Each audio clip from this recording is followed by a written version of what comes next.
নমস্কার বন্ধুরা, আজকে 28 তারিখ, 28শে নভেম্বর। গতকালকের যে জোনগুলো দেওয়া হয়েছিল সেই জোনে ট্রেড করে আশা করি আপনারা প্রফিটেবল হয়েছেন। আজকের জোনগুলো দেখে নেন। আজকের জোনগুলো এইগুলোই জোন আছে, আপনারা একটু নোট করে নেন। জোনগুলো জোনে স্টপ লস লাগিয়ে ট্রেড করবেন। স্টপ লস লাগাতে অবশ্যই ভুলবেন না। আর 5 মিনিটের কিংবা 1 মিনিটের, 1 মিনিটের কিংবা 5 মিনিটের আপনি রিজেকশান দেখবেন, স্টপ লস লাগাবেন।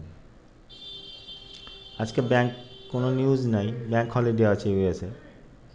ব্যাংক হলিডে থাকার জন্য আজকে মার্কেট খুব একটা মুভমেন্ট করবে না, মানে এক জায়গাতেই আশা করি থাকবে। মানে মুভমেন্ট করে না সাধারণত ব্যাংক হলিডে থাকলে।